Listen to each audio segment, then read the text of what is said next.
courtroom buzzed with anticipation, the sound of whispers flowing like a current through the room. Spectators and court officers alike sat tensely as the judge's gavel struck the desk with a thundering echo. The towering figure of Judge Callisto sat behind his massive oak desk, an imposing presence in the center of the room. His reputation preceded him. He was a judge known for his unyielding adherence to the law, a man whose strict rulings had earned him both respect and fear in the courtroom. There was no bending the rules for him, no consideration of personal circumstances. The law to him was not a matter of opinion, but a rigid structure that must be followed without question. And today Nia stood in front of him, trembling with nervousness. Nia was a single mother, struggling to juggle her various roles. She worked long hours at a bakery and even took late-night shifts at a nearby restaurant, all to ensure that her 6-year-old daughter, Maya, had a better life than she had experienced.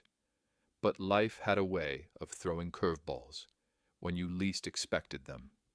A parking ticket, a simple $200 fine, had become the latest blow in her already challenging life.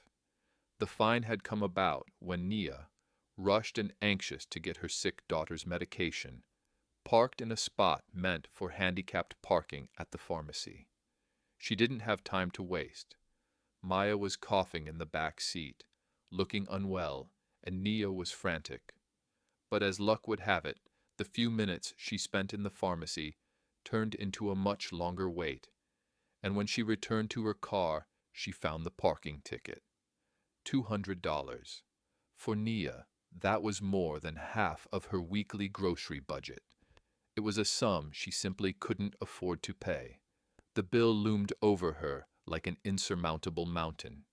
She had tried to reason with the authorities, explaining her situation, but they had no interest in hearing her story. And now, here she was in court, standing before the most formidable judge in the district. She cleared her throat and began her explanation, trying to maintain a calm, composed demeanor despite the knot of anxiety twisting in her stomach. "Your Honor, I understand that I parked in a restricted space," Nia began, "but I was rushing to get medicine for my daughter. She's sick, and I didn't realize I had parked in a reserved spot until I came back to the car." Her voice quivered slightly, but she pressed on. She had rehearsed these words in front of the mirror, hoping they would be enough to sway the judge. Judge Callisto, who had been silently studying the case file in front of him, looked up, his gaze piercing through her like a cold wind. His eyes were hard and unyielding. There was no sign of empathy, no flicker of understanding. He simply nodded, motioning for her to continue. "I'm a single mother," Nia explained, her voice trembling now. "I work long hours just to make ends meet. I don't have the luxury of taking time off. Every penny counts, and this fine, it's a heavy burden. I can't afford it." She paused, trying to keep the emotion from overwhelming her. "I'm doing the best I can, Your Honor. I never meant to break the law, but I had no other choice in that moment." The judge didn't respond immediately. Instead, he returned his gaze to the case file and began scribbling notes. Nia felt a lump form in her throat. She had hoped that the judge would see her circumstances and offer some understanding, but all she saw was a man who had made up his mind long before she had even stepped into the courtroom. "Do you understand the gravity of your infraction?" Judge Callisto asked, his voice as cold and steady as ever. "You parked in a restricted space. It doesn't matter why you did it. The law is the law. There are no excuses." Nia swallowed hard. She nodded, fighting the tears that threatened to spill. She had expected this, but it still stung. "Yes, Your Honor," she whispered. "I understand." A murmur spread through the courtroom. Some people nodded sympathetically, while others seemed to scoff at Nia's explanation. It was as though the entire room had already judged her, just as the law had. She was just another woman trying to get by. But to them she was nothing more than someone who had broken the rules and deserved to be punished. The whispers grew louder, and Naya's anxiety skyrocketed. She could feel the eyes of everyone in the room on her, judging, questioning, condemning. She stood there, helpless, hoping for a miracle, but knowing deep down that she wasn't going to get one. Just as the silence in the room became unbearable, a small voice interrupted. "Mommy, I'm hungry," Maya said, her voice high-pitched and innocent. The room froze. All eyes turned to the little girl standing beside her mother. Nia felt her face flush with embarrassment, her stomach dropping. She couldn't believe it. Her daughter had just spoken out in the middle of the hearing. Nia quickly turned to Maya, her face reddening with shame. "Maya, we don't talk when the judge is speaking," she whispered frantically. "Please be quiet." But Maya, still unaware of the tension she had created, looked up at her mother with wide, innocent eyes. "I want a hamburger," she said matter-of-factly. "I'm hungry." The words hung in the air like a heavy weight. Everyone in the courtroom seemed to be holding their breath. Nia's heart was racing. This wasn't just a small interruption. This was something entirely different. How could her daughter have said something like that? It was a moment of pure innocence, but it was the last thing Nia needed right now. The judge, stern and unforgiving, would surely be angry. But Judge Callisto did not immediately react with anger, as Nia had feared. Instead, he looked down at Maya, his eyebrows raised in mild surprise. For a split second, the courtroom seemed to soften, the tension melting away just a little bit. The judge's expression remained neutral, but there was something in his gaze that Nia hadn't expected. It was as if he was trying to process what had just happened. This wasn't the Judge Callisto that everyone knew. He was no longer the hardened enforcer of the law. For just a moment, he seemed almost human. The courtroom was still silent. Nia glanced nervously at the audience. Would they laugh? Would they mock her for her daughter's outburst? Would they think she was unfit as a mother? Her hands clenched into fists, her body tense with dread. Judge Callisto, still looking at Maya, spoke. "Did you say hamburgers, young lady?" His voice was gentle, not harsh like before. It was almost like he was speaking to a child at a playground, not in a courtroom full of adults. Maya, oblivious to the weight of the situation, looked up at the judge and nodded. She smiled brightly, completely unaware of the severity of the moment. "Yes, sir," she said, her voice cheerful. Nia was stunned. She didn't know how to react. This was not the stern, unflinching judge she had heard about. This wasn't the man who would issue a harsh sentence without a second thought. Instead, he was speaking to her daughter, as though he was genuinely curious about her request for hamburgers. The judge leaned forward slightly, his tone still soft. "Well, young lady, what kind of hamburgers are you craving?" Nia's mouth went dry. This was not happening. This could not be happening. The judge, known for his strict rulings and cold demeanor, was now conversing with her daughter about food. Nia felt her heart beat faster, a mix of disbelief and embarrassment flooding her. "I'm hungry," Maya said again, looking up at her mother for approval. "We didn't have breakfast." At that moment, Nia realized just how deeply her daughter's innocence had touched the judge. The courtroom, once full of tension, had softened. People were no longer judging Nia for her mistake. They were watching a simple moment between a judge and a little girl. Maya's words, as innocent and unintentional as they were, had broken through the barriers of authority, rules, and harsh judgments. Nia, still in shock, turned to the judge, her voice trembling. "I'm so sorry, Your Honor," she said, trying to apologize for Maya's outburst. "We were in a rush this morning. We didn't have time for breakfast." The judge, to Nia's surprise, did not scold her or Maya. Instead, he looked at Nia with a soft expression and motioned for Maya to come forward. "Why don't you come up here and tell me more about these hamburgers?" he said, his voice still gentle. Maya, without hesitation, scampered up to the judge's bench, her small feet pattering on the cold courtroom floor.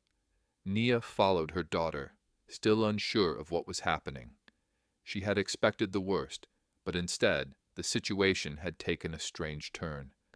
As Maya approached the judge's desk, she smiled brightly. The judge, for the first time, seemed to soften. Nia was amazed at the shift in the atmosphere. The tension had dissipated, and for the first time, the courtroom was not a place of judgment and punishment. It was a place of understanding. Nia, unsure of how to proceed, stood at the side, watching as her daughter stood before the judge, her big brown eyes wide with curiosity. The room was still, waiting for the next move. No one knew what would happen next, but the scene unfolding before them was not one anyone had expected. It was a moment that would change everything. As Maya stood at the judge's bench, everyone in the courtroom held their breath. This was unprecedented. A little girl, no older than 6, was having a conversation with a judge, about hamburgers of all things, while her mother stood nervously by, unsure of how to proceed. Nia could hardly believe what was unfolding before her. She had come to court feeling as if the walls were closing in on her, but now it seemed like the judge was giving her daughter more attention than anyone had given her in years. Maya, with her bright smile and innocent curiosity, stood before Judge Callisto, completely unfazed by the gravity of the situation. She was simply a child asking for food, her stomach growling loudly in the silent courtroom. Nia had been so focused on trying to explain her parking violation that she had never imagined this would be the outcome. Judge Callisto, whose reputation for being stern and unyielding had preceded him, now looked at Maya with a softened gaze. His usual severe expression had melted away, replaced by a kind, almost amused look. "You're hungry, huh?" he asked, his voice not as cold as it had been before. "Tell me, what kind of hamburgers are you craving, young lady?" Maya grinned up at him, clearly excited by the prospect of discussing food with the judge. "I like cheeseburgers with ketchup," she said matter-of-factly, her voice full of innocence. The room was still. No one knew how to react to this unexpected turn of events. Some of the spectators were smiling, others were holding back laughter, and Nia was just stunned. She had come to court to face the consequences of a $200 parking fine, and now she found herself in a bizarre situation where her daughter's simple request for a hamburger had turned the courtroom on its head.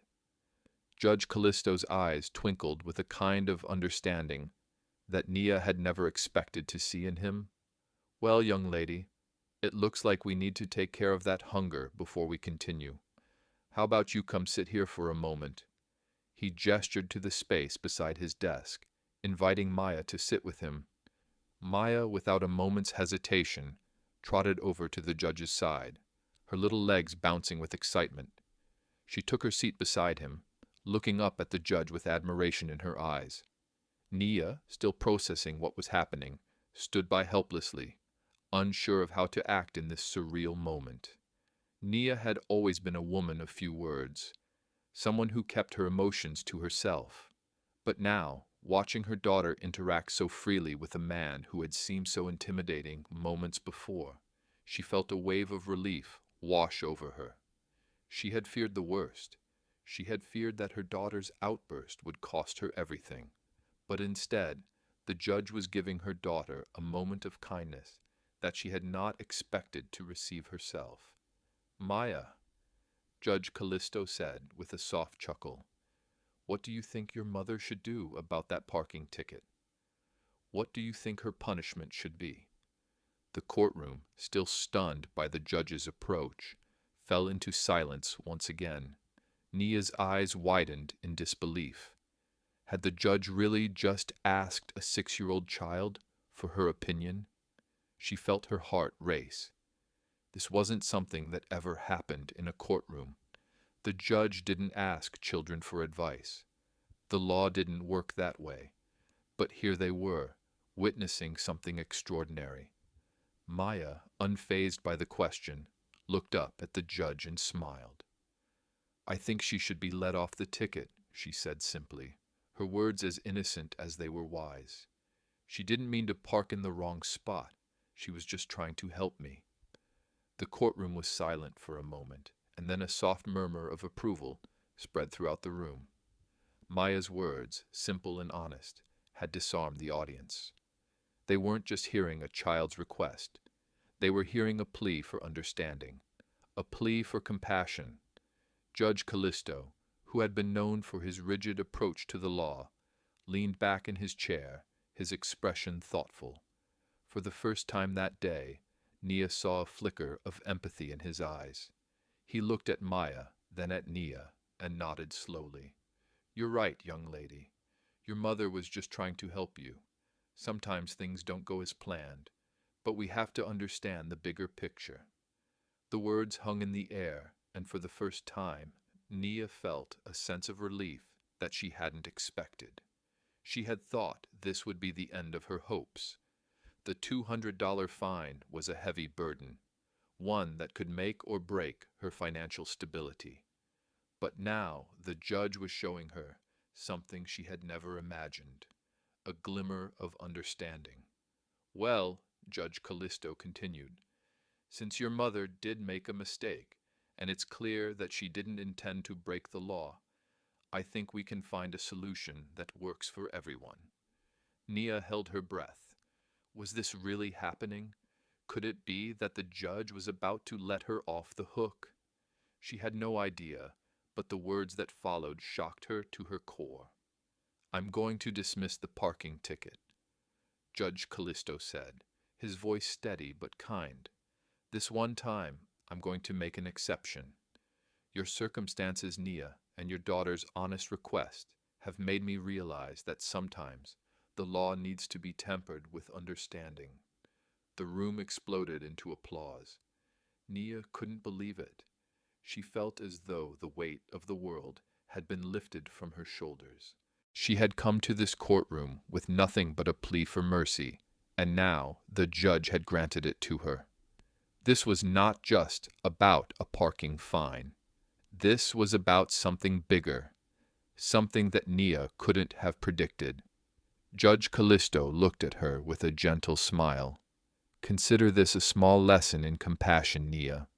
Sometimes it's easy to forget that the law isn't just about rules, it's about people. You've been through enough, and today you deserve a break." Tears welled up in Nia's eyes as she tried to hold back her emotions. She had never expected this. She had never expected to be treated with such kindness, especially in a courtroom. And now, with the fine dismissed, she felt a new sense of hope rising within her.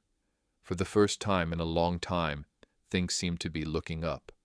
But Judge Callisto wasn't done yet. He reached into his desk drawer and pulled out a piece of paper. "I know that being a single mother isn't easy, Nia," he said quietly. "I've seen many people struggle, and I want to help in any way I can."